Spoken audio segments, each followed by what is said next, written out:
Hello everyone, আসসালামু আলাইকুম সবাইকে। তো আশা করি সবাই অনেক ভালো আছো। তোমরা আমাকে অনেক রিকোয়েস্ট করেছো যে আপু আগের মতো রান্নার ভিডিও দাও।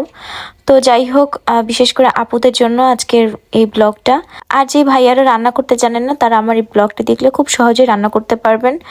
তো আশা করি অনেক কাজে লাগবে আপনাদের। তো আমি এখানে একটা মুরগি নিয়েছি, যেটা খুব ভালো করে ধুয়ে নিচ্ছি। মাংসটা ধুয়ে একটা সাইডে রেখে দিছি, আর এখানে আমি কড়াই গরম দিয়ে তেল দিয়ে তারপরে পেঁয়াজ আর গরম মশলাগুলা ভালোভাবে ভেজে মাংসগুলো এখানে দিয়ে দিচ্ছি। আর আমি তেলের মধ্যে একটু মাংসটা একটু ভেজে নিব। এর মধ্যেই আমি প্রায় 5 মিনিটের মতো এই মাংসটা ভেজে নিয়েছি। এখন আমি মশলাগুলো আস্তে আস্তে দিয়ে দিব। প্রথমে দিয়ে দিচ্ছি অল্প পরিমাণে পেঁয়াজ বাটা, তারপর দিয়ে দিচ্ছি রসুন বাটা, তারপর দিয়ে দিচ্ছি আদা বাটা। এখন আমি মাংসের সাথে মশলাগুলো একটু ভালোভাবে কষিয়ে নেব। তারপর আমি এখন দিয়ে দিচ্ছি স্বাদ মতো লবণ, তারপর একটু হলুদ দিয়ে দিলাম। এখন দিয়ে দিব মরিচের গুঁড়া, যে যেমন ঝাল খান সেই পরিমাণে দিবেন।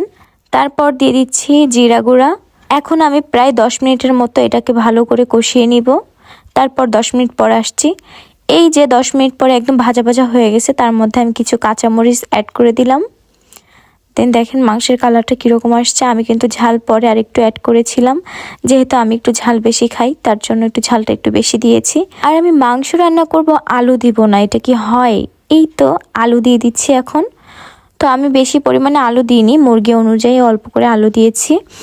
তো আমি আলুটা দিয়ে আরেকটু আলু সহ কষিয়ে নিব। 5 মিনিট কষিয়ে নেওয়ার পরে আমি গরম পানি অ্যাড করেছিলাম অল্প পরিমাণে। এই তো আমার রান্না শেষ। এখন এই দেখেন কালার। আমি বেশি একটা ঝোল দিইনি, যেহেতু আমি ভুনা ভুনা করেছি, এর জন্য অল্প ঝোল দিয়েছিলাম। আজকে রান্নাটা এই পর্যন্তই। আর আপনাদের ভিডিওটা কেমন লাগলো সেটা কিন্তু অবশ্যই কমেন্ট করে জানাবেন। আর যদি ভিডিওটি ভালো লেগে থাকে তাহলে একটা লাইক, কমেন্ট অ্যান্ড শেয়ার করতে কিন্তু একদমই ভুলবেন না। আল্লাহ হাফেজ সবাইকে।